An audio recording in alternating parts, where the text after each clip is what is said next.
മസ്കത്തിന്റെ മുഖച്ഛായ മാറ്റാൻ greater Muscat plan. സുൽത്താൻ ഹൈത്തവും Egyptian പ്രസിഡന്റും കൂടിക്കാഴ്ച നടത്തി.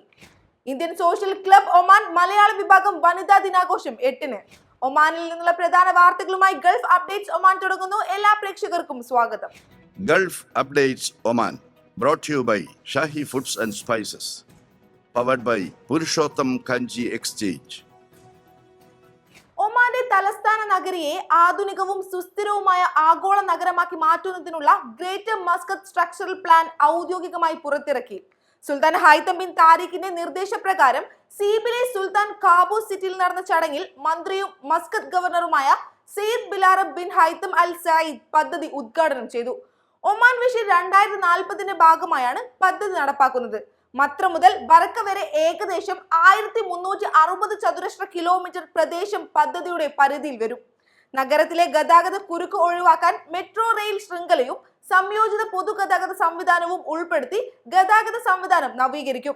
നഗരത്തെ ഇന്നോവേഷൻ, ഇൻഡസ്ട്രിയൽ, ടൂറിസം, ഭക്ഷ്യ വ്യവസായ മേഖലകൾ എന്നിങ്ങനെ 4 പ്രധാന ക്ലസ്റ്ററുകളായി വികസിപ്പിക്കും. 3.13 ലക്ഷം പുതിയ വീടുകൾ, കൂടുതൽ ഹരിതയിടങ്ങൾ, പാർക്കുകൾ, വെള്ളപ്പൊക്ക നിയന്ത്രണത്തിനായി പുതിയ ഡാമുകൾ, ഡ്രെയിനേജ് ചാനലുകൾ പദ്ധതിയുടെ ഭാഗമായി നിർമ്മിക്കും.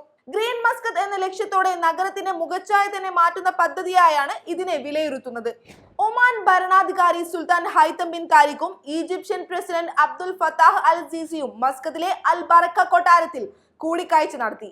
ഇരു രാജ്യങ്ങളും തമ്മിലുള്ള സഹകരണം ശക്തമാക്കുന്നതിനൊപ്പം പ്രാദേശികവും അന്തർദേശീയവുമായ വിഷയങ്ങളും നേതാക്കൾ ചർച്ച ചെയ്തു. മേഖലയിലെ രാഷ്ട്രീയ, സാമ്പത്തിക, സുരക്ഷാ സാഹചര്യങ്ങളും അമേരിക്കയും ഇറാനും തമ്മിലുള്ള പ്രതിസന്ധി പരിഹരിക്കുന്നതിന് നയതന്ത്ര ചർച്ചകളിലൂടെയും ധാരണകളിലൂടെയും അന്തിമ കരാറിലെത്തേണ്ടതിന്റെ ആവശ്യകതയെക്കുറിച്ചും ഇരു നേതാക്കളും അഭിപ്രായങ്ങൾ പങ്കുവച്ചു. നിലവിലെ പ്രതിസന്ധികൾക്ക് നയതന്ത്രപരമായ ചർച്ചകളിലൂടെ സമാധാനപരമായ പരിഹാരം കണ്ടെത്തേണ്ടതിന്റെ ആവശ്യകത ഇരു നേതാക്കളും ഊന്നി പറഞ്ഞു. മേഖലയിലെ രാഷ്ട്രീയ, സാമ്പത്തിക, സുരക്ഷാ സാഹചര്യങ്ങളും അവയുണ്ടാക്കുന്ന പ്രത്യാഘാതങ്ങളും കൂടിക്കാഴ്ചയിൽ വിഷയമായി. സമാധാനപരമായ ചർച്ചകളിലൂടെ പ്രശ്ന പരിഹാരം കണ്ടെത്തണമെന്ന നിലപാടാണ് ഇരു രാജ്യങ്ങളും മുന്നോട്ട് വെച്ചത്. ഒമാൻ പ്രതിനിധികളായി വിദേശകാര്യ മന്ത്രി Sayyid Badr bin Hamad al Busaidi, royal officer മന്ത്രി general Sultan bin Mohammed al Nomani, private officer മേധാവി doctor Hamad bin Saeed al Aufi, വിദേശകാര്യ മന്ത്രാലയത്തിലെ ambassador at large Sheikh Abdul Aziz bin Abdullah al Hinai എന്നിവർ പങ്കെടുത്തു. Egypt പ്രതിനിധികളായി president officer chief major general Ahmed Ali Mohammed, വിദേശകാര്യ കുടിയേറ്റ മന്ത്രി doctor Badr Abdul Lati, പ്രസിഡന്റിന്റെ office director counsellor Omar Marwan, ഒമാനിലെ ഈജിപ്ഷ്യൻ അംബാസിഡർ യാസർ ഷാബാൻ എന്നിവരും കൂടിക്കാഴ്ചയിൽ പങ്കെടുത്തു. ഇന്ത്യൻ സോഷ്യൽ ക്ലബ് ഒമാൻ മലയാള വിഭാഗം സംഘടിപ്പിക്കുന്ന വനിതാ ദിനാഘോഷം ഇന്ന് മസ്കത്തിൽ നടക്കും. വൈകിട്ട് 6:30 അഹലി സിതാബ് ക്ലബ് ദാർ സൈത്തിൽ നടക്കുന്ന പരിപാടിയിൽ സിനിമാ സീരിയൽ നടി നീന കുറുപ്പ് വിശിഷ്ടാതിഥിയായി എത്തും. മലയാള വിഭാഗത്തിന്റെ 30ാം വാർഷികത്തോടനുബന്ധിച്ച് വിവിധ സാമൂഹിക, കലാ, കായിക പരിപാടികൾ സംഘടിപ്പിക്കുമെന്ന് കൺവീനർ താജുദ്ദീൻ KA അറിയിച്ചു.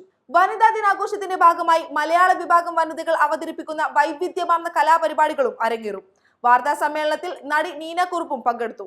മലയാള വിഭാഗം മാനേജ്മെന്റ് കമ്മിറ്റി അംഗങ്ങളായ co convener Ramya Densil, treasurer Aneesh, സെക്രട്ടറിമാരായ സജിമോൻ, കൃഷ്ണേന്ദു, സതീഷ്, സുനിൽ, വനിതാ വിഭാഗം ജോയിന്റ് സെക്രട്ടറി നീതു, മലയാള വിഭാഗത്തിലെ മറ്റ് അംഗങ്ങൾ തുടങ്ങിയവർ പങ്കെടുത്തു. കോ കൺവീനർ രമ്യ ഡെൻസിൽ നന്ദി പറഞ്ഞു. ആഘോഷ പരിപാടിയിലേക്ക് പ്രവേശനം സൗജന്യമാണെന്ന് സംഘാടകർ അറിയിച്ചു.